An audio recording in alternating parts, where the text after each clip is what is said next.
Hey everyone, what's up? Daniel here and you're watching The Nurse Photographer. On this episode, we have Nurse Michelle. She's currently working as a nurse coordinator in an endocrine clinic in Valley Specialty Center in San Jose, California. I'm excited to have her. Everyone, let's welcome Michelle. Hey Mick, welcome to the show.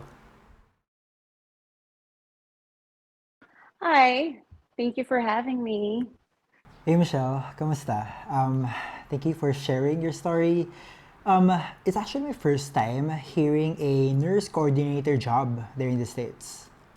Yes, so when I saw some of the people you interviewed, it was quite interesting to me that there wasn't like you haven't interviewed someone who works like in an ambulatory setting. I guess you have, but not like the position that I have. So mostly mga specialty area, PACQ, ICU, mga ganyan. Kasi um, telemetry, med-surg, no?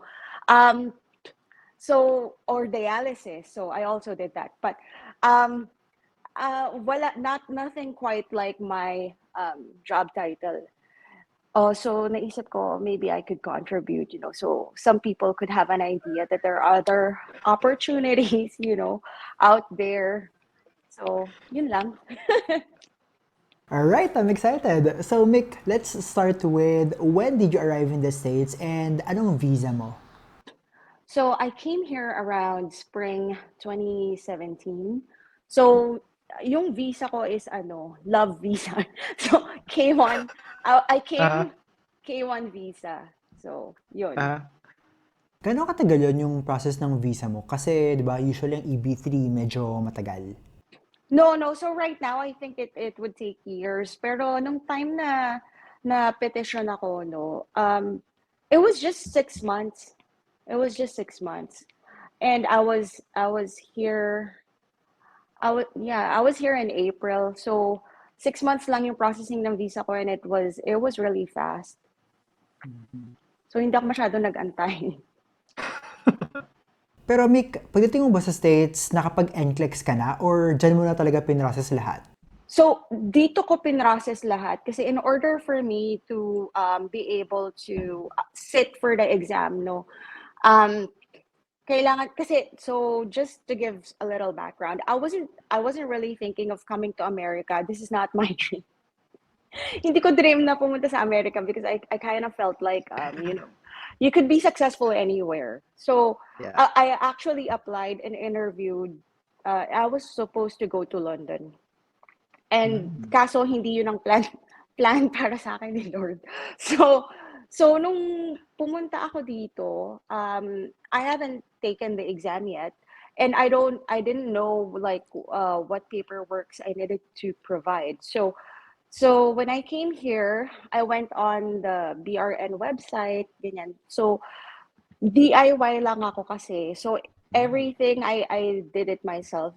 So I opened the Breeze account, chinek ko yung requirements, and then I also kasi with regards dun sa fingerprint card, no, napakaraming locations where you could do it. It's just in a UPS store. So I like Googled the closest one na pwede akong magpa-fingerprint, ganyan. So and back then it wasn't that expensive. It was just $220, I think, yung for international nurses, ganyan. So I filled up the application, tapos I sent it, I paid it, tapos pumunta pa ako ng Sacramento just to make sure, na noong time na yun, okay pa silang mag-receive ng mga applicants eh. So makakapasok ka pa dun sa loob um, ng BRN, no? So I gave them yung diploma ko, yung copy ng PRC card Mhm. ko, tapos and then I waited. So the waiting was like the longest kasi it took them 9 months to yeah, and also kaya rin hindi ako nakapag-apply ng NCLEX because as soon as I got here, one of the requirements of the BRN is that you have a social security number. Mhm, So mhm. me and my fiance then, we got married first, and then I applied for the social security number, and after that I applied to sit and take the NCLEX because that's one of the requirements. So Yung social security number naman, it wasn't that difficult to get. It's fairly easy. We walked in after I think 3 days. They mailed yung number, yung Mm-hmm. card. So and then yun ang nilagay ko sa application ko, and then sumunod na yung application ko na ipinasa ko kasi nga alam ko matagal yun. And then I asked my brother to go sa school, and may form na fill Uh-huh. upan yung school. So I gave Uh-huh. him that form na ipasa sa school, and the school complied. And um, I medyo ano nga ako noon eh. I was a little worried kasi the school gave the copy of the transcript. It was sealed, you know. But they gave it to my brother for him to mail. So sabi ko, ay, baka hindi tanggapin, you know, kasi it should have come from the school. So, so sabi ng kapatid ko, no, but they asked me to mail it, you know. So sabi ko, okay. So, just mail it close sa school para alam nila na, alam mo yun, at least galing dyan. So, and then I found out later on, as long as sealed yung envelope na ipapasa mo sa board, they will accept it. Okay, wait. So, green card ka na nasa States, pero wala ka pang NCLEX nun. Yung nakapasa ka ba? Ni-require ka pa bang mag-IELTS tsaka visa screen? Kasi green card holder ka na? O hindi na? No, so that's not required for me. As long as your subjects were taught in English, they will not require you to take IELTS. So for me, they didn't ask me or require me to take the IELTS exam or TOEFL. No English exam was required from me. So Okay, wow. NCLEX lang. yes, NCLEX lang. And at that time, medyo natatakot ako because I was hearing that people would be sent back to school. And just for your, you know, FYI, yung schools dito sa California is my wait list for nursing school. So usually for California, if they ask you to go back to school, ang i-require nila sa'yo is to take like MSOB or psych, you know, Yeah. or Uh-huh. maternal and child, ganyan. So may wait list yun. May wait list yun. Hindi ka right away makaka-jump into that class. I think not unless if you go to a private school, yeah, right? But still, Ah. you have to submit those applications in, right? So, maghahanap ka pa kung saan may available na ganon. So, medyo hassle yun. But for me, they didn't require me to go back to school, and then I also tried to apply to other states just in case they ask me to go back to school. Kaso parang naisip ko nakakatamad namang magbasa na naman ng mga requirements because each state has different requirements, you know. Yeah. So parang sabi ko, ano ba ito? Magbabasa na naman ako ng mga requirements nila. So para sa akin, sabi ko, wag na. If the board of California says that I need to go back to school, and since we're living here and we're not really planning to move anywhere, so sabi ko, ano na lang, dito na lang talaga. So, Mick, after passing the NCLEX, what was your first nursing job? So, my first nursing job was in a nursing home, no? Tapos, hindi pa ako masaya doon. Kasi parang, like, no, kasi hindi talaga ang dami nilang pasyente. Parang, so, tapos, alam mo yung malaki yung, meron silang med cart, right? Yung med cart nila is Uh-huh. malaki. Tapos itutulak mo yun, mabigat yun. Kasi andun lahat ng gamot ng pasyente. So parang may mga drawers yun. Kasi andun lahat ng gamot ng pasyente. Ando dun sa taas yung computer, nakatungtong doon. Tapos meron kang water pitcher, tsaka meron kang juice na pitcher. May mga baso doon. Tapos merong mga apple sauce, no, para dun sa mga crushed meds. So, hindi ako talaga masaya kasi ang daming pasyente. So, ang nurse-to-patient ratio dun sa SNF na pinasukan ko is, I think, 1:32. 1:32.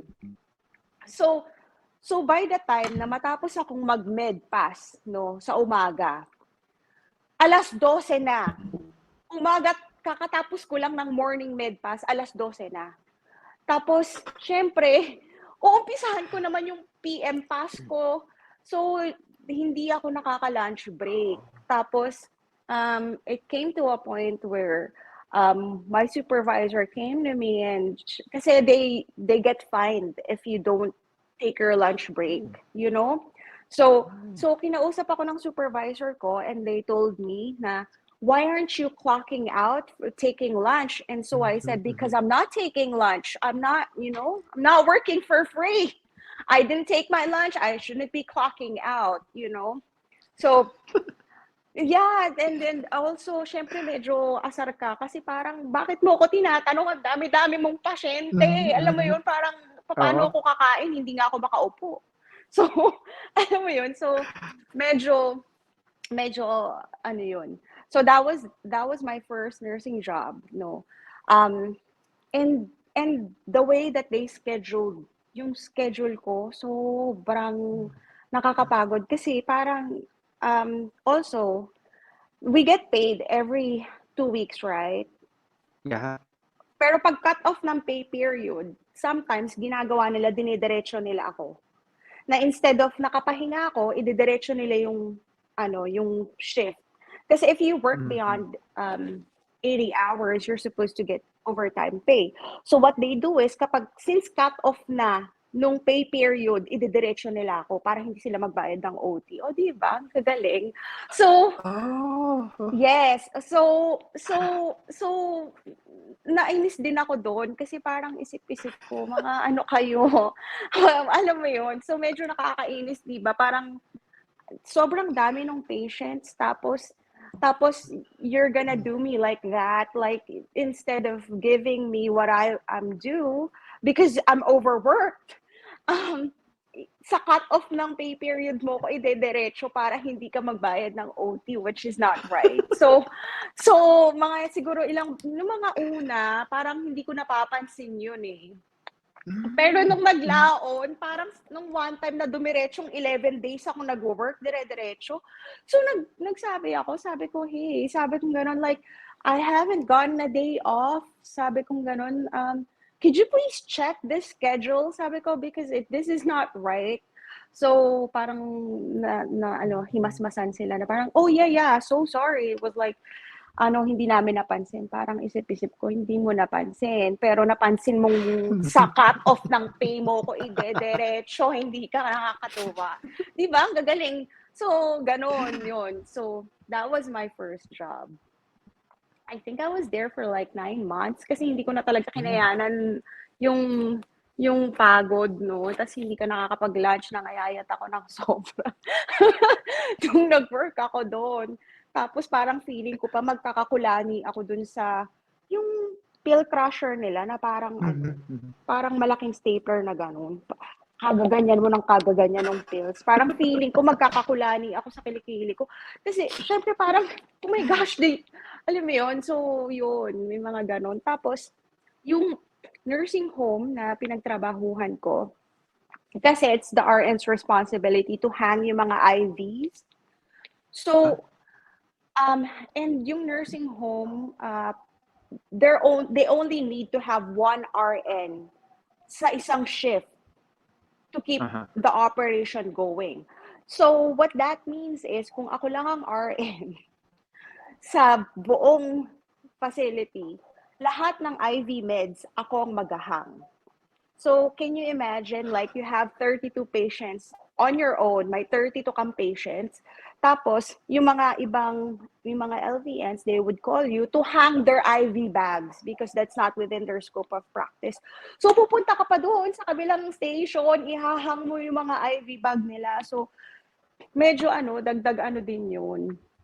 Na parang, dalawa kami sana dapat, di ba? Kasi yung pasyente ko, yung parang nade-delay yung care ng patient ko kasi pupunta ako dun sa kabila. pupunta ako sa kabila para, alam mo yun, to hang their IV. So medyo kapagod talaga. Grabe, sobrang nakakapagod nga yun. And medyo nakakainis lang kasi minsan, sa daming mong kailangan gawin at tapusin as a nurse, kunyari mga simpleng charting lang, hindi matapos-tapos kasi may mga pumapasok na malilit na bagay na kailangan mong tapusin agad. So, Mick, ano yung mga iba mo pang nursing jobs bago ka nag-nurse coordinator? So after that, tender ako ng resignation ko. I went and applied sa another nursing home. Pero siguro mga ano lang ako doon, 1 week or 2 weeks. Kasi, kasi, oo, nag-orientation lang talaga ako ng 1 week. Tapos yung the next week, sabi ko, sayang naman yung orientation ko. Tinapos ko yung second week, tapos hindi na ako pumasok.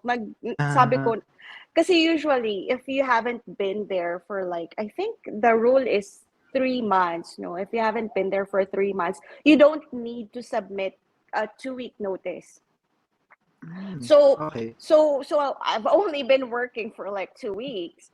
So I didn't submit resignation. So nung dumaan yung DON namin.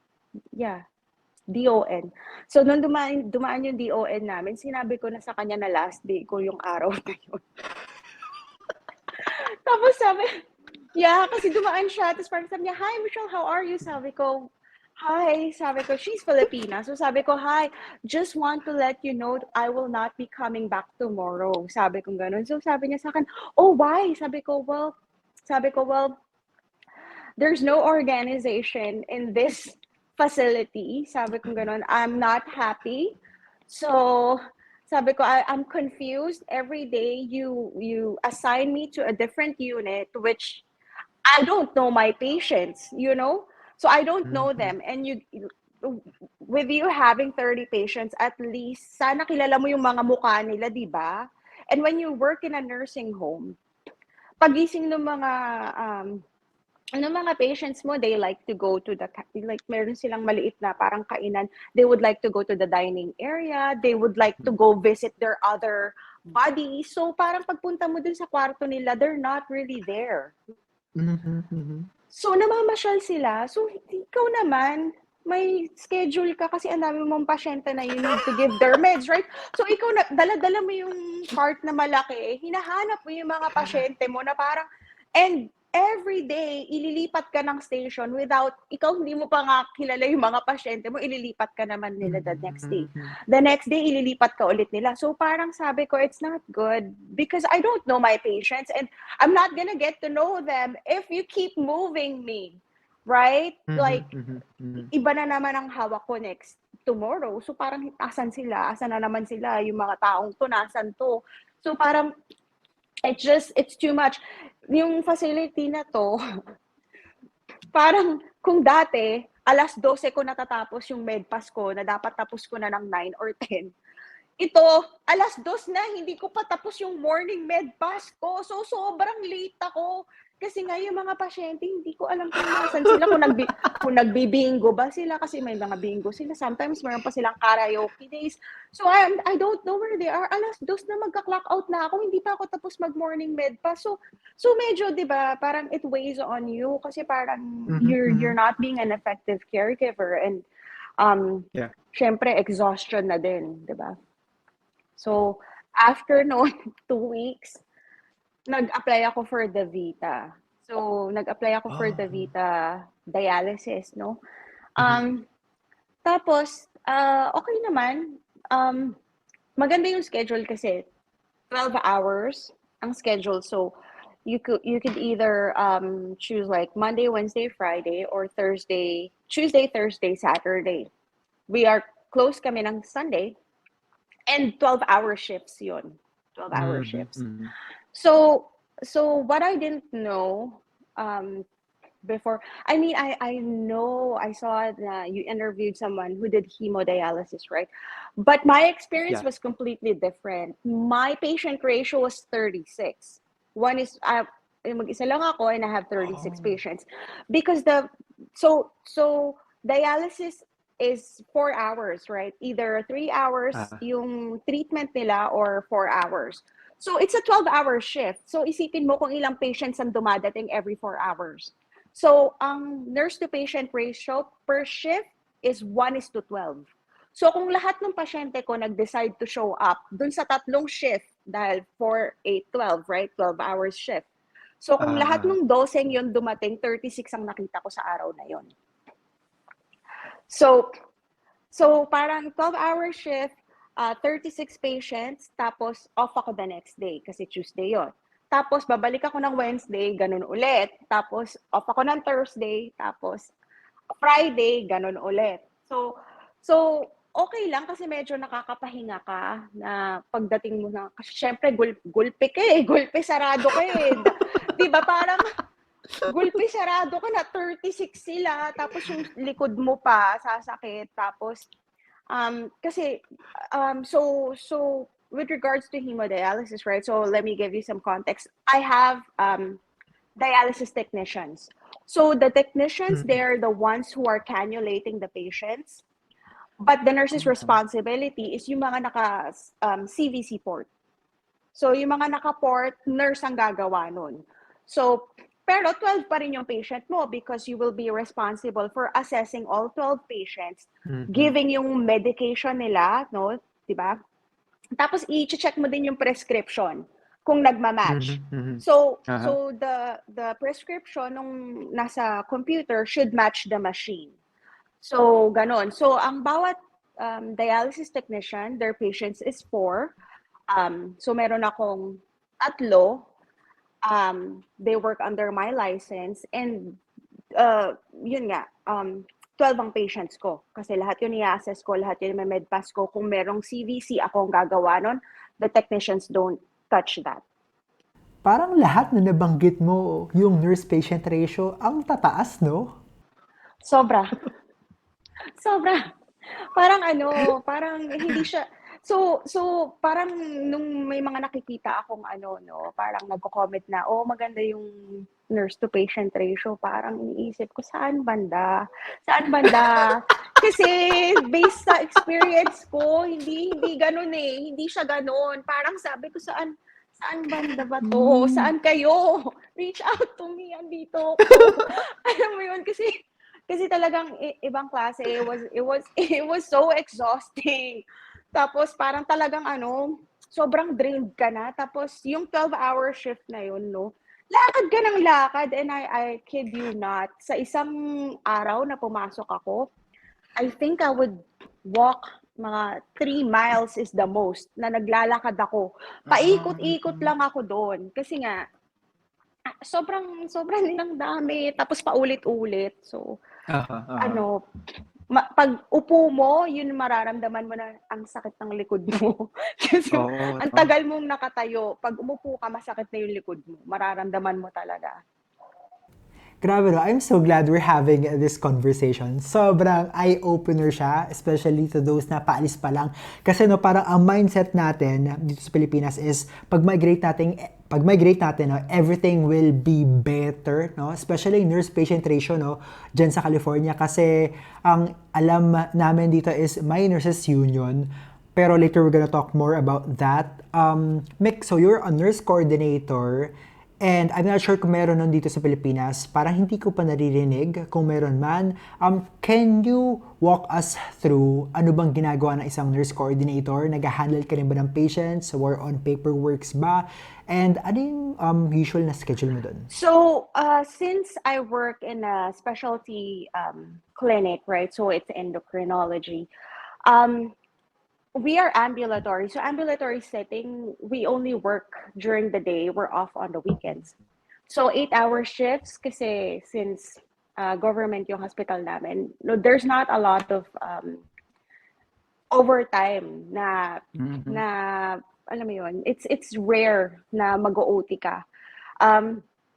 So what I do is it's really quite different from all the jobs that I've done in the past. Kasi, so when this job posting came out, it said nurse coordinator / educator. So before I came to America, I was also working in Saudi Arabia. No, I was in nursing education and staff development there. I was there for 5 years. So I really didn't want to teach again. because it's just, like creating a curriculum, right? And then also captivating your audience and making the lectures interesting so that it's better for retention, right? I didn't want to do that. I kind of felt like, I have to be funny, but I'm not. So Mm-hmm. I was like, I don't want to make anything interesting anymore. And like just the amount of work that it takes to create a curriculum and to um, make your presentations, that's very, parang feeling ko, I just don't want to do it anymore. But I really wanted to get into this hospital. So sobrang Mm-hmm. lapit kasi ng bahay namin from this hospital. And ang laki niya. Ang laki niya. Sobrang niyang laki. So I was like thinking, I really wanted to get into this hospital and I've been trying to apply. So every time that they would post yung mga jobs na open nila, I would apply. Nag-a-apply talaga ako, nag-a-apply ako. Pero always, nakaka-receive ako ng email na, oh, thank you for your application. We will keep your application, ganyan-ganyan, in the future, blah, blah, blah. So parang sabi ko, kailan mo ako kukunin? Kunin mo na ako. Alam mo yun, parang sabi ko, utang na loob. Alam mo yun, utang na loob. Alam mo yun? So nung nakita ko yung posting na yun, sabi ko, applyan ko ba to? Kasi ayoko na ngang magturo. Alam mo yun? So sabi ko, try ko lang. And I don't even know what a nurse coordinator does. Although there is like, nakalagay dun yung mga typical task, right? Sa job posting. So sabi ko, okay, try kong applyan. So, nung nag-interview ako, panel interview siya. And they asked me, they asked me a lot of clinical questions, no? So they asked me about what do I do kapag may chest pain yung patient. Oh. So binigay ko yung steps, right? And then they asked me about prioritization. May mga scenario questions sila doon. Sinong ipaprioritize mo? Parang ganyan. Tapos they asked me about what else did they ask me? They asked me about to do a teaching to a patient with regards to an oral medication, right? Diabetes oral medication. Mm-hmm. So ang binigay kong teaching about that is like dalawa. One for metformin and one for glipizide. So, pang Binibining Pilipinas Universe ang aking sagot doon. So, award talaga yon. So, parang, so, after that, I mean, should I share what my answer was? Or masyadong mahaba? No, no, no, no. Just go. So, so, yung patient teaching ko was like, with regards to metformin, right? Since I did dialysis. Ang sabi ko, if a patient has kidney failure, so definitely metformin is not for you. If you're gonna do any CT scan with like contrast media, of course not for you because then you'd get lactic acidosis. So this is something that I would share with the patient with regards to metformin. Also, sabi ko naman for glipizide, photosensitivity is one of the reactions that most people would say. So if you like taking a walk in the park, you should wear a wide brim hat, sunglasses, and maybe put some sunscreen. Stuff like that is how I answered it. And so they were like doing like this, and I'm like, yes, I nailed it. So those two questions, and then very very clinical yung questions nila. Walang tell me about the time where you had to work with yung mga Mm-hmm. ganon, yung mga where you had to work with a difficult coworker. Walang mga ganong tanong, very Mm-hmm. clinical yung questions nila. Uh-huh. So after that, they told me, okay, we have other people to interview. And then, so umuwi ako. Tapos, I think after a week, they called me back for another interview, So, ang nag-interview naman sa akin, two people, which was the chief of the department and yung assistant nurse manager. And I kid you not, parang naloka ako dun sa mga tanong. Kasi ang tanong sa akin parang, give me an example of one of the self-care behaviors that you should teach your patients, no? But at this time, I'm a generalist, right? I'm not really in a specialty area. What do you mean by self-care behaviors? So I didn't know at that time also that the clinic that I was going to work for was accredited by the American Diabetes Association. So that was what she was referring to. Yung mga self-care behaviors, um, I didn't know what she was talking about, but I made an educated guess because it's never good to say on an interview that, hey, I don't know. So make an educated guess, right? But be honest that you don't know. You have like not that you don't know, but just give an educated guess. So since the topic was diabetes, I said, okay, probably, doing some exercise, monitoring your blood sugar, modifying your diet. Um, so I think I gave them 3 or 4. And then after that, sabi nung boss ko, sabi niya, um, we're still, yeah, again, we're still interviewing other applicants. We'll give you a call, ganyan, ganyan. Sabi ko, okay.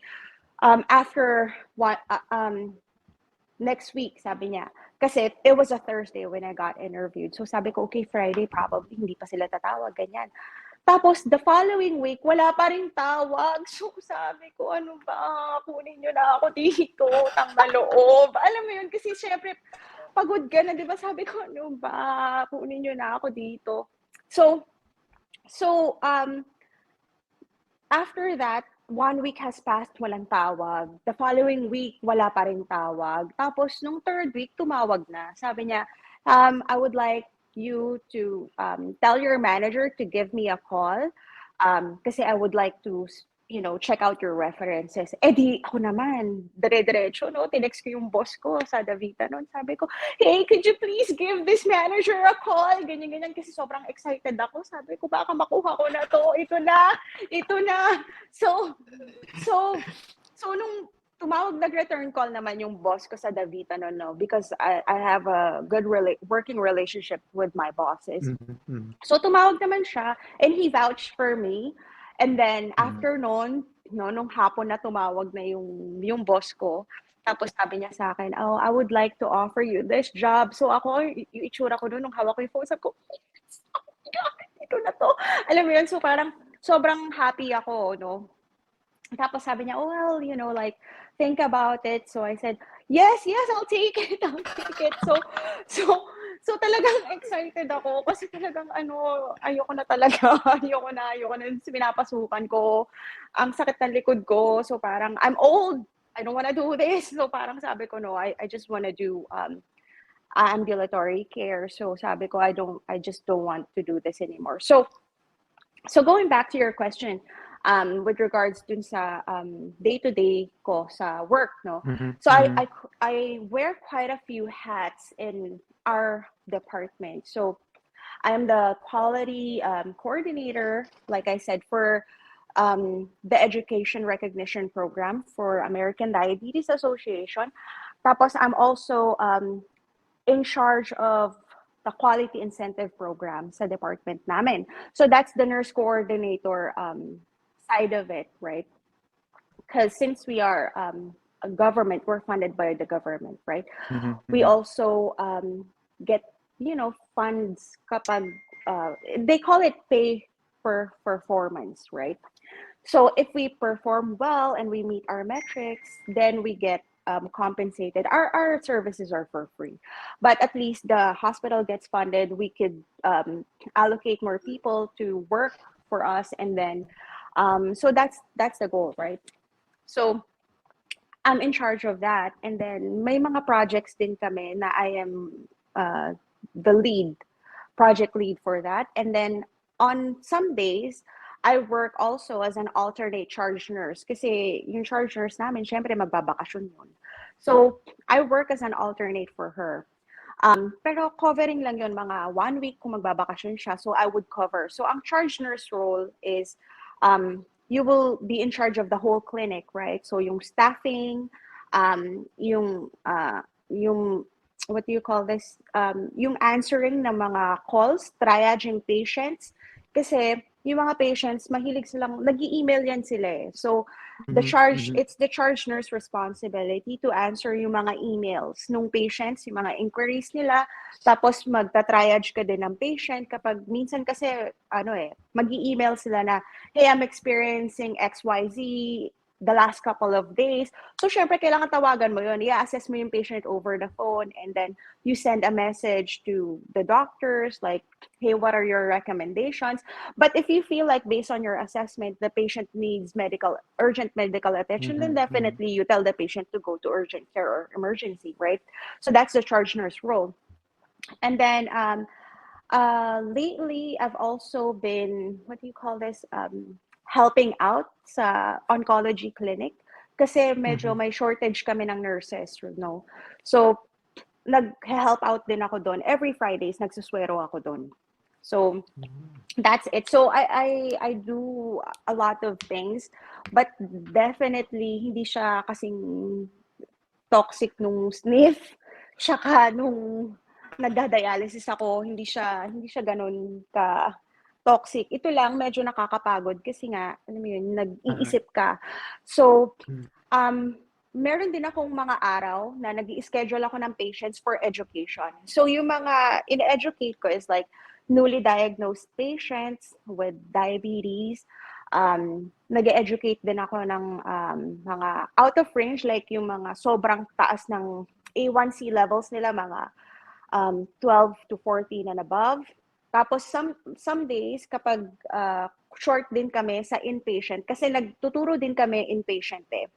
Kapag ang patient na admit na may diabetes, we also go to the bedside. Magtuturo kami doon sa bedside with the patient with regards to how to take their medication, paano kung may insulin sila, yung recording noon, tapos we would talk about a little bit about nutrition, and ganon. So I do that too. Pero hindi yun often, mga kapag kulang lang talaga kami. Yun. So, nag-apply ka na pala, no, sa nurse coordinator position habang nag-work ka pa sa Davitano, no? Yes. So since kasi marami akong off, 'di ba? So may time akong mag-apply. Marami akong off. So parang nasa internet ako, nagtitingin ako ng mga trabaho. And I also have LinkedIn where I could connect to people. Tinitignan ko kung may mga job postings doon. Tapos ano pa ba? May Indeed din ako. I have Indeed. So nilalagay ko yung resume ko doon. Yung mga staffing agency, nagre-reach out sila sa mga applicants doon eh. So, i-email ka nila or magsisend sila ng message sa'yo na may job opening sila for this place, ganyan. So, yun. Ganun. Ganun ako nag-apply. So, pag may nakikita akong job posting na interesting, gusto ko i-try. Ang hindi ko lang talaga gusto is yung travel nursing, tsaka yung... Really? Oh no, I don't want to do that. Tapos ayoko kasi syempre ang dami mong bibit-bitin na gamit. Ayoko ng ganon. So ayoko nang pupunta-punta sa ano. Okay na ako. Tapos ayoko din ng mga yung mga home care nursing, yung pupunta ka sa bahay ng mga pasyente. Yeah. Although I've heard okay daw ang swelduhan doon. Ayoko kasi syempre hindi mo alam yung neighborhood. Baka kapag nagpark ka doon, bigla kang alam mo yun, tutukan or basagin yung kotse mo. So if you're not really familiar with the neighborhood, tapos mag-haul ka pa ng may dala ka pang mga gamit, 'di ba? Iaakit mo pa doon sa kung halimbawa naka-apartment si patient, may mga apartment na walang elevator, sige, i-haul mo yung mga gamit, iaakit mo pa lahat doon. So parang yung iniisip ko lang na gano'n, parang it's not appealing to me. Ayoko niya. I wanna do it. Yun. Okay, so nag-apply ka sa SNF, sa isa pang SNF, and then Davita, tapos nursing coordinator. Dito kasi sa atin, no, pag nag-apply ka, may nursing exam, tapos may psych exam, may pre-interview, and then may interview pa, and then may panel interview. Diyan din ba, may mga exam pa, or parang rectang interview na? Wala, direktang interview na lahat. Walang exam. So it's just interview. Diretso ng interview. So ang gusto lang nila is meron kang BLS, tapos yung nursing certificate mo, that would suffice. And then diretso ng interview. Hindi na kailangan ng mga psych exam, wala nang ganun, wala nang eval. So sabi ko nga parang also like based on all of my applications, no? Kasi before ako nag-move pa ng nurse coordinator, nag-work pa ako sa isa pang company, no, na nag-peritoneal dialysis ako doon. Tapos hindi ako masaya. Siguro mga I think 3 linggo lang ata ako doon. Hindi ko na itinuloy. Tapos nagsabi na ako na aalis ako. Kasi nakuha ko na rin yung trabaho sa nurse coordinator noon. So parang sabi ko hindi na ako mag-i-stay dito. Kasi kakaiba yung peritoneal dialysis, parang niloko nila ako. Hindi, totoo. Parang feeling ko niloko nila ako. Kasi during the interview, I asked them if there was a need for me to travel. Since peritoneal dialysis is done at the patient's home, right? So, sa bahay nila ginagawa yun. So, I asked them during my interview if there's a need for me to travel. Because definitely, if there was a need for me to travel, I would not do it. Like I said, it's not appealing to me. So, ang sabi nila sa akin, no, you don't travel. You only stay in the facility. The patients come here. You teach them how to do their dialysis at home. So ganon. So sabi ko, oh, okay. So maybe I was wrong. I had a completely different understanding of what it is that they do, right? So nung nag-start na ako doon ko nalaman na pupunta ka pala sa bahay. So parang pupunta sila, yes, they come, right? They come when they are new because you teach them how to do their dialysis at home. They go home with the machine or i-deliver sa bahay nila yung machine. Pero every once in a while, magpe-patient visit ka because like say for example, yung patient mo is may sakit, merong peritonitis. So magme-medicate ka ng bag, right? You will bring the patient a medicated bag. So dadalhin mo yun dun sa bahay nila. So, sabi ko, niloko ninyo ako. Diba? Kasi parang, you want transparency as an employee, right? Like, if there's something that you cannot do, you want to know. Like, I don't want to travel. So, it's not something that I want to do. I deserve to know, right? Kasi kung alam ko na magta-travel ako, then I would not have taken this job. Kasi this is something I cannot do, right? I don't want to do it. So, if they told me, hindi ko tatanggapin. Pero hindi nila sa akin sinabi. So, parang nainis din ako doon. Tapos, so, nung umalis ako, they called me because they usually do that. Like, can you give a comment on the reason why you left, so they could make improvements in the future, right? So sinabi ko sa kanila yun, isa yun sa reason kung bakit ako umalis, na hindi nila sa akin sinabi that there was a need to travel. And if they had told me, sabi kong ganun, Tapos meron pa silang tanong na, people say it's not about the money, ganyan. So, may we ask kung pwede ba naming tapatan kung magkano yung ino-offer sa'yo ng pinapapasukan mo ngayon, parang ganyan. So, sabi ko, you may think that it's not about the money, but we live in Silicon Valley, It's very expensive here. So, I said, and no, even if you try to like match, I would not take this job, no. Thank you for asking though. Yun ang sabi ko, very respectful, but like it's parang iniisip ko it's a little bit hypocritical for you to say that it's not about the money when the place is like, this place is really expensive. So of course it is about that, right? You're living in a city where everything's so expensive. The rent is high, the prices of food is high, gasoline is high. So it's like, of course it is. Like, I mean, you're trying to make a living so that you could live and not just, live paycheck by paycheck, right? So if you're not paying me right, and then you're also not giving me, what do you call this? You're not transparent about what it is that I need to do, then of course I'm going to leave. There's other places where you could work with better incentives, right? Gusto ko yan kasi parang sa atin, di ba, pag nag-apply ka ng work, usually parang may ibang bagay pa na parang ipapakiusap sa'yo, tapos parang naging parte na talaga siya ng trabaho mo. And then, sobrang naiipon na lang yon. Siguro dahil sa kultura natin, ay hiya tayo magsabi ng hindi or parang ayaw na natin. And then yun para nakakasanayan na yun, na oo ka na oo. Tapos, yun, people take advantage of that. Yes. Definitely, they will take advantage of that. Tsaka lalo na kapag bago ka. Kasi nung nag-start ako sa sniff, I found out, kasi magkakaiba kami ng pay nung mga kasama ko. I found out na ako ang may pinakamaliit na sweldo. Oh. Yes, so, yes, I found out na ako ang may pinakamaliit na sweldo, and yet ako ang laging pagod. Alam mo yun? So parang, kasi yung mga kasama ko, they were born here, they were raised here, they know that they can negotiate, you know? So I didn't know that when I applied, kung ano yung binigay na rate sa akin. So parang sabi sa akin nung may-ari ng facility at that time, sabi niya, well, you don't have experience. Sabi ko, what do you mean? I have a lot of experience. I've been a nurse. This is all I know what to do. What do you mean? I have experience in back home in Saudi Arabia, and then I'm here. I'm like, what do you mean I don't have experience? So parang sabi niya sa akin, no, I mean stateside experience you don't have. So this is the amount that we could give you. Ganyan. So tinanggap ko kasi nung time na yon, wala pa akong, hindi pa ako nagda-drive kasi isa pang hassle yung buwisit na driving na yan.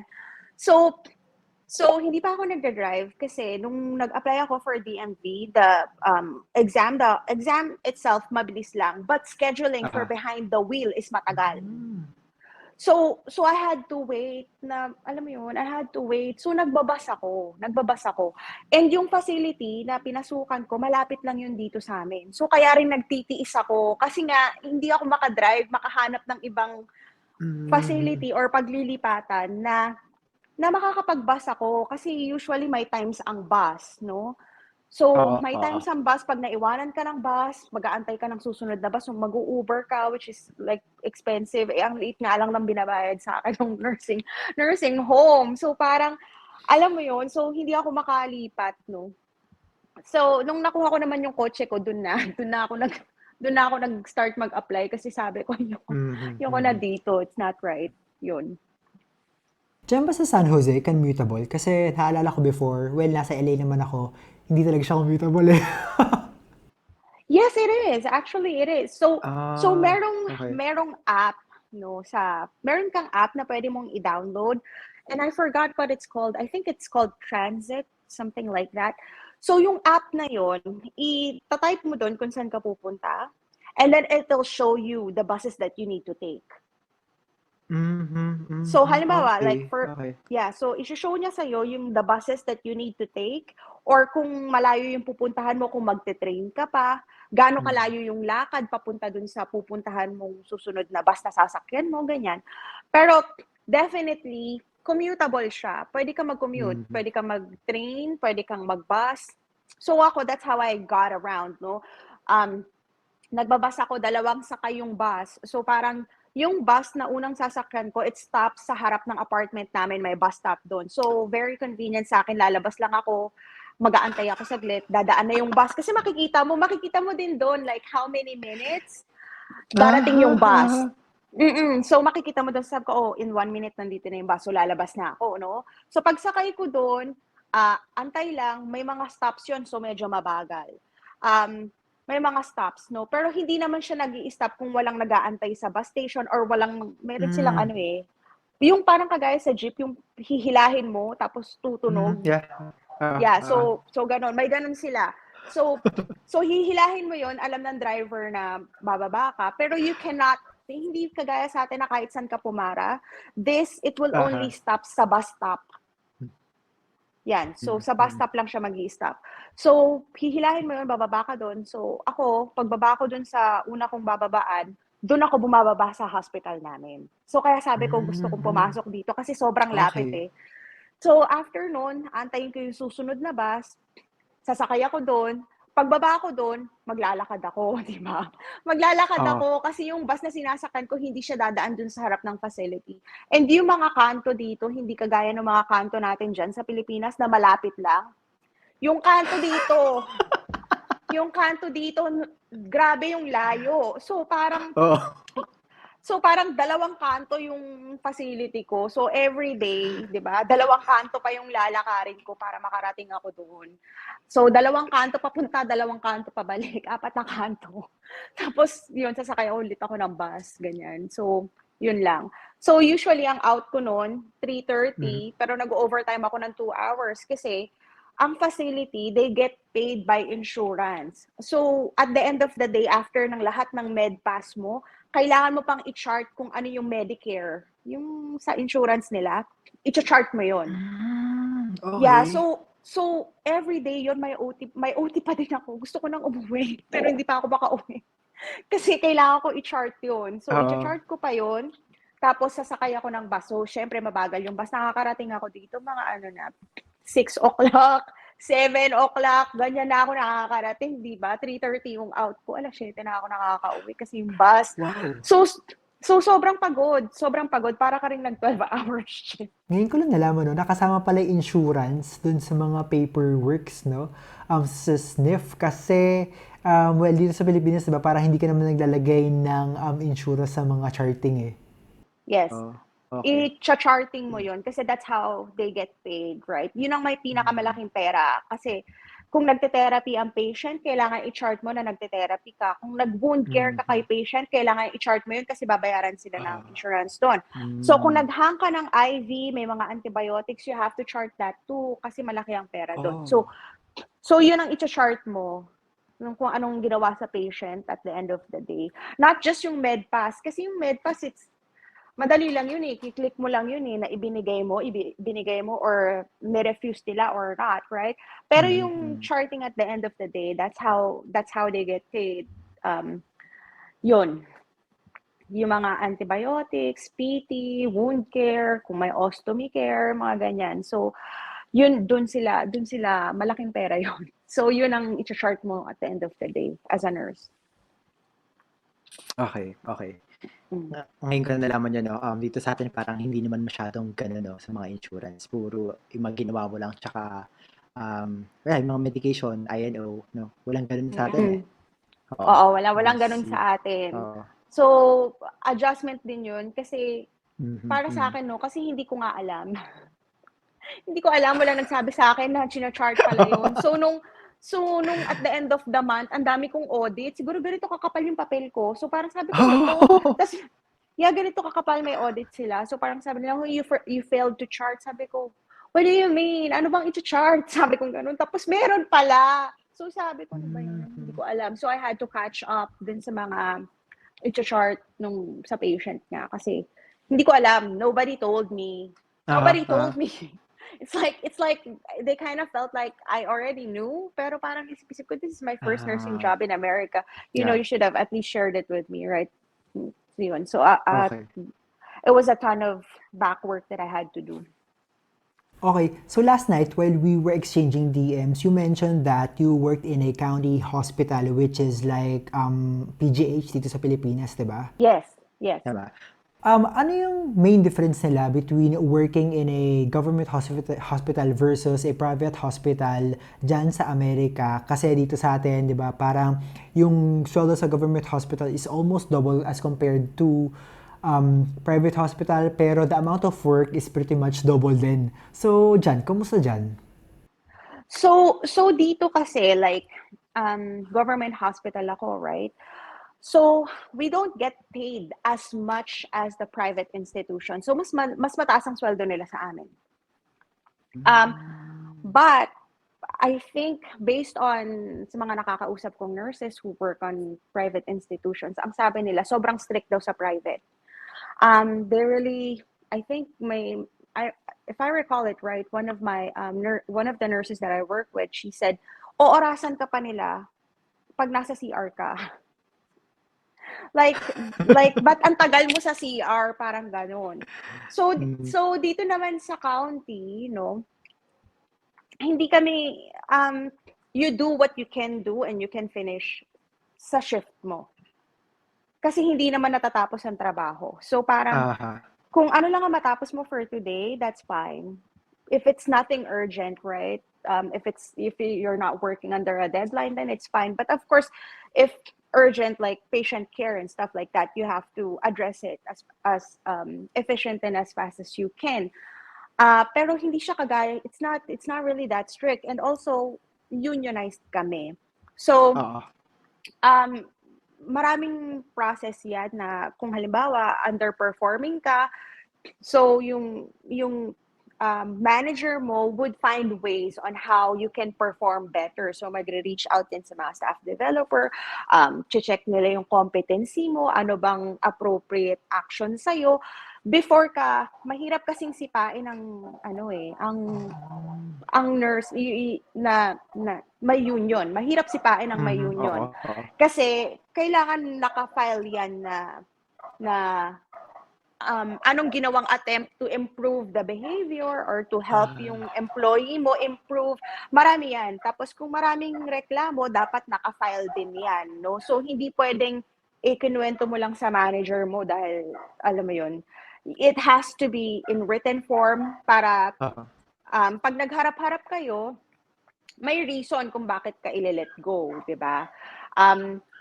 Ganon. So medyo mahirap. Tsaka with regards to union, they're really good with asking for benefits para sa mga workers nila. So they fight for our rights. Kung kagaya niyan, 'di ba? Like I mentioned before, Davita is, private, right? And the other place that I worked into is they're also private.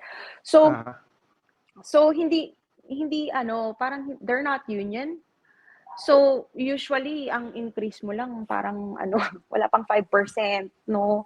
Pag sa annual mo, wala pang 5%. So, hindi rin good yung... Kasi syempre, di ba, ang dami-dami mong patients. Parang, di ba, sobrang daming pasyente. So parang hindi rin maganda. Kumbaga, parang hindi maganda. Pero kung may union sila sana, edi at least they could have worked for better working conditions or alam mo yun. So, yun lang ang napansin ko na nakagandahan nung lumipat ako kasi parang we are compensated very well, tapos better working conditions, tapos they also negotiate yung mga contracts namin, tsaka they really fight for workers' rights. So, yun lang ang kagandahan. But again, sa amin, kung pay lang din ang pag-uusapan, mas mataas ang private talaga. Pero mas sa kanila doon. Mas toxic sila na, I guess, no? Kasi kung orasan ka, kung gaano katagal sa CRA, I feel like, if you really want to relieve yourself, right? Nature calls, you have to go. Hindi naman ganoon sa pinagtatrabahuhan ko, no? If you really have to pee, then go ahead. You don't have to tell anyone, just go. Alam mo yun, hindi ka oorasan, hindi ka nila oorasan. Ganon. Narinig ko nga rin sa iba na parang may sinusuot silang device to know, minomonitor sila kung umiikot daw ba sila sa mga patients sila or usually parang nagsistay lang sila sa isang spot. Parang ganon. I haven't heard about that one. Ako kasi, ang suot ko lang is yung vocera namin. Parang walkie-talkie. Yun lang ang suot ko. So parang ID lang tsaka yung vocera. Para kung halimbawa may medical alert response, no, lalabas ako, alam ko kung nasan sila or kung may itatanong and hindi makatawag sa phone, pwede akong i-reach sa vocera ko. Okay. Di ba sa Nurses Union, meron ding contribution doon sa kanila per paycheck? Yes. So, depende yon kung magkano yung isiset nila. May botohan din. So, hindi basta-basta sila nagsiset ng price. Magbobotohan yung mga members kung okay ba tong price na isiset forth nila. So, kasi dati, I think, mura lang parang mga, I don't know if it's like $10, parang ganyan, every paycheck. So, parang $20 lang, di ba? So ngayon, nag-request sila na kung pwede daw itaas kasi nga, since dumami yung members, so kung nag-request sila kung pwedeng itaas. So, nag-send sila ng email, boboto ka kung okay sa'yo na itaas sa ganitong price. So, once na lahat na ng members naka-vote, yun na, in-adjust na nila yung price. So, every pay period, yes, nagde-deduct sila ng union dues. Grabe, dami ka natutunan Mick, Okay naman pag-usapan natin yung salary. Ano yung usual na salary ng isang entry-level nurse dyan sa California? Kasi usually, no, para dito sa Philippines, pag nalaman na papunta kang US, pa-migrate ka na at nurse ka, sasabihin ng mga tao, oh, doon ka sa California kasi doon may pinakamataas sa sweldo. Pero hindi na napag-uusapan yung cost of living, yung taxes, yung mga additional bills. So, so yung there's different kinds of nurses, right? So ang Aha, entry level nurse is called a clinical nurse 1. So ito yung walang yeah. experience, um, fresh grad, no. So ang clinical nurse 1, I think they make like $60 per hour, Mhm, mhm. I think. So very transparent ang county government employees were very transparent. Pwede mo siyang makikita mo yung salary plan ng bawat isa. So, ang clinical nurse 1 entry is like I think $59 or $60, no? Compare mo yun dun sa private, mas mataas ang sa private. I think ang entry level nurse nila doon is 65, parang ganyan. So, hello? Michelle? Yes, I'm here. Sorry, naputol. It's okay. Wait. So, let's go back to ano. So, yung clinical nurse 1, di ba, is around 60. And then, Sa private, I think sa kanila 65 ang clean 1. So, mhm, mhm. so ang clean 2, iba din ang sweldo nun. So hindi ko alam. So ang charge nurse is clinical nurse 3, and then ako nurse coordinator. So ang kasi medyo ang nurse coordinator, we have steps, right? So nung pumasok ako, um hindi ako nag-start sa step 1 kasi may experience na ako eh. So, based on your Mhm. experience to kung ano Oo. ang step mo. So, since ang clean 1, fresh grad, no experience, nasa step 1 siya, so 60, I think, 59 or 60, ganyan ang sweldo. So, ako, nurse coordinator, ang salary range ko for right now, ang hourly is nasa 80 pataas. So, ang range ng nurse coordinator is nasa 70 pataas.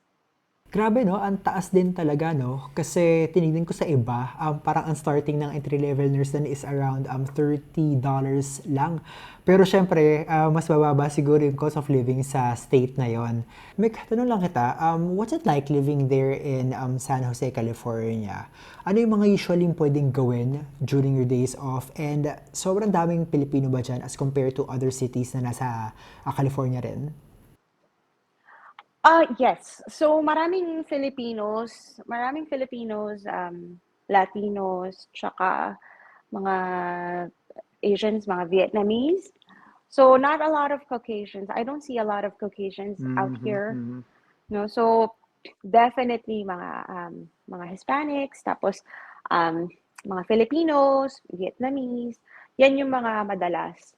May mga Caucasian, may mga puti din, pero konti lang sila, hindi ko sila masyado nakikita. So yun. So maraming pwedeng gawin. So you could go hiking, you could go there's a lot of bars and restaurants around. Pwede ka rin pumuntang San Francisco. San Mhm, Francisco is mhm. like an hour away from San Jose. So there's a lot of hiking trails, a lot of parks. Lapit. Yeah, we have a lot of malls din, ganyan. Although, parang napansin ko lang, not a lot of people nakakilala ko nagpupunta sa mall. Parang, kasi marami silang, they have like Mhm. what you call strip malls. Like, ando doon na yung parang mga strip malls na may grocery doon. Kasi yung mall dito walang grocery eh. Alam mo yun, hindi kagaya sa Pilipinas na may grocery sa Mhm. SM, di ba? Dito yung grocery, Oo, oo. yung mall walang grocery. So, pupunta ka pa talaga doon sa parang strip mall na may mga grocery doon. Tapos may mga stores na like Ah, bilihan ng furniture, Ross, yung mga ganyan. So iba yun sa mall. So, yung mall, tapos meron silang yung mga kagaya nun, strip mall ang tawag nila doon. So, ganon. Maraming pwedeng puntahan. Kaya, ayun. Medyo, masaya naman dito. Maraming milk tea. Oo, ang Hindi daming pwede milk tea mawala yun, dito. no? Oo, hindi. Kasi nung pumunta ako dito no before, like, so I used to live in Eastwood, right? So, yung Mhm. fiancé ko dati, nung binibisita niya ako doon, parang ang tawag niya sa milk tea is boba. He calls it boba. Oo. So, sabi ko, boba? Sabi ko, what do you mean boba? He said, like the boba, like the pearls. So I said, oh, I think we call it milk tea out here. He said, no, we call that boba. So when I got here, it is called boba. So, so, so marami dito. I didn't know that he was familiar with it. And he Mhm. was, kasi ang dami dito. Ang dami bobahan dito, iba-iba. Tapos, meron din silang mga popcorn chicken that goes with the boba. Kasi dyan sa atin, I think it's just milk tea, right? Oo, oo.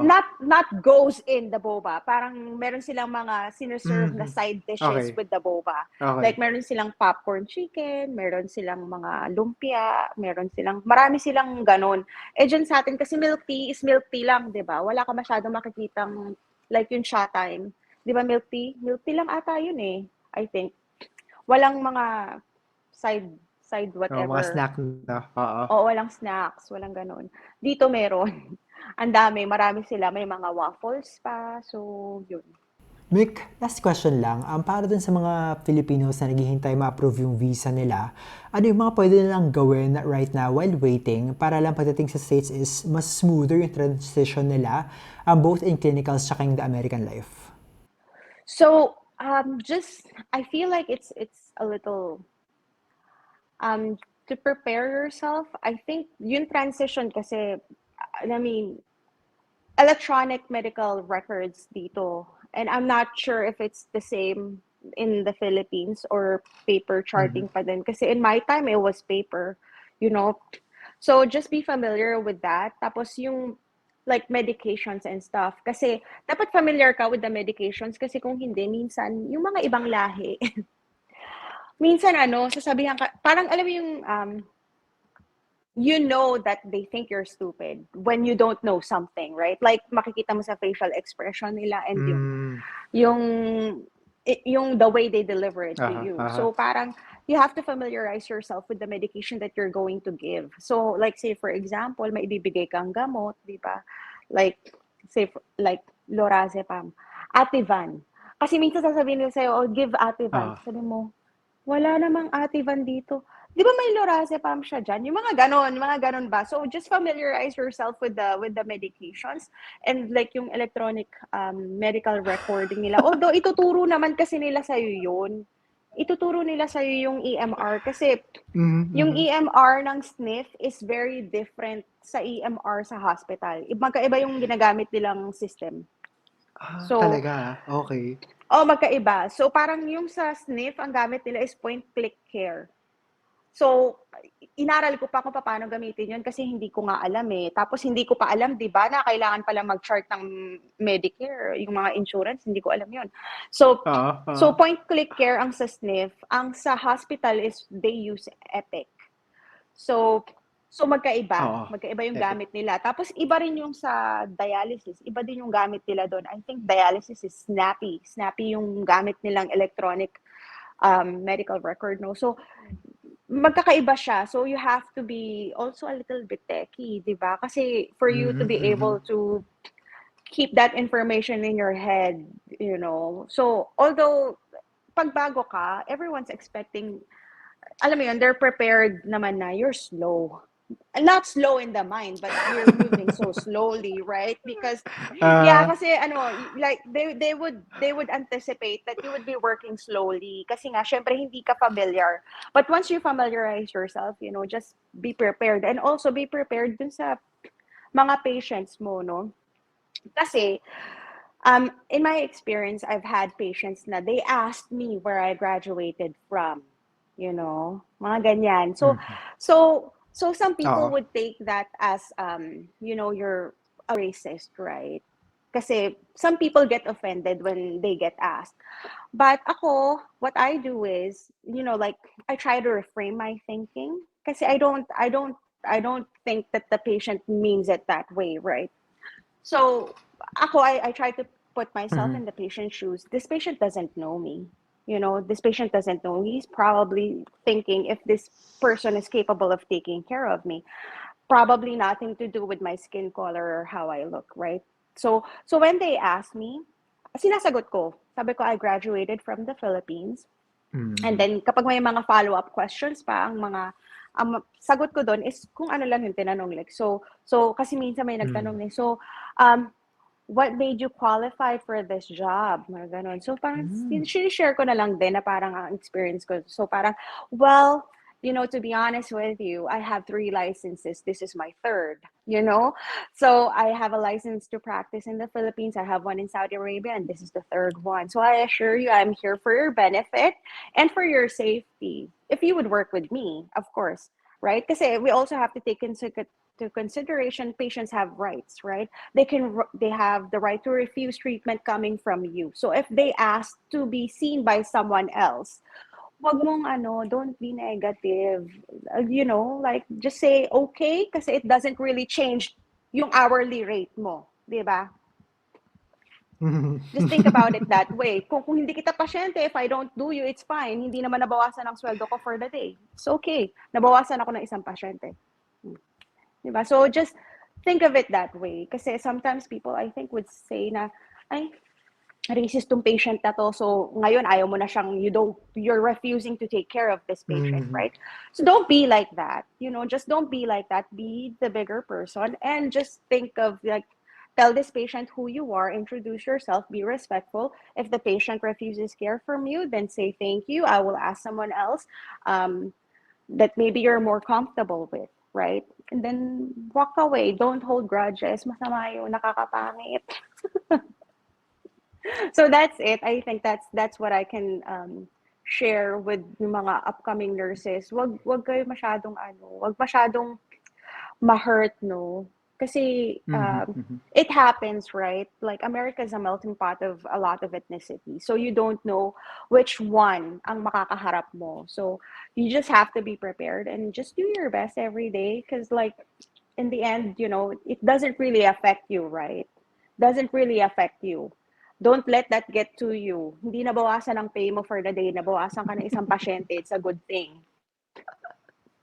Right? Ganon. Okay, gusto ko yung part na sinagot mo na 3 yung lisensya mo Magandang response yun. Oo, kasi parang di ba parang you're asking for credentials, you're asking, why, you're asking me, you're asking me to tell you how capable I am in taking care of a patient, So it's like, I would like to say that beyond experience, and I mean, aside from experience, I'm also board certified, right? So that means I am really the best person to care for you. But again, if you do not want me to take care of you, that's fine, right? Kasi wala namang bearing yung iba mong lisensya, di ba? Because you're here, right? But just to add context, you are capable of taking care of this patient. So Alright. Thank you, Nurse Mick, for sharing your story. Ang dami ko natutunan, sobra. And I'm pretty sure, isa sa mga nanonood ng episode na to, after na contract nila sa agency nila, i-consider nila ang nurse coordinator the job. Yes, definitely. I would definitely say na it's a good job. And if you like yung ginagawa ko, or if you have other questions to what else it is that I do, mostly I'm on the computer kaya nga meron akong tendonitis because I mostly type. Direct patient care ko, it's not a lot kasi that's not what I do. I only educate, right? So meron pa nga akong mga ka-Zoom na patients or Teams meeting with the patient, and that's how I teach them how to do, educate them about their diabetes. So yes, definitely I would encourage people to look into it. If there's one in your area, also I would encourage everyone to work for the county kasi maganda sa amin. Maganda sa amin. So hindi kayo orasan umihi. So yeah, so that's one of the good things, 'di ba? Kung kailangan mong pumunta sa CR, pwede ka mag-CR, okay lang, walang maghaharap sa'yo. So that's it. Definitely, I will encourage everyone to look into the position. And if you have questions, just reach out. Thank you so much for having me. Alright, Nurse Mick, maraming salamat for sharing. Ito yung mga bagay or mga kwento na usually hindi mo na nababasa sa mga forums, no? To those watching, please comment down below a syringe or hospital icon just to let us know how many of you guys are watching till the end. Nurse Michelle, maraming salamat ulit. And to those watching, thank you and see you guys in the next video. Adios. Bye-bye. Bye.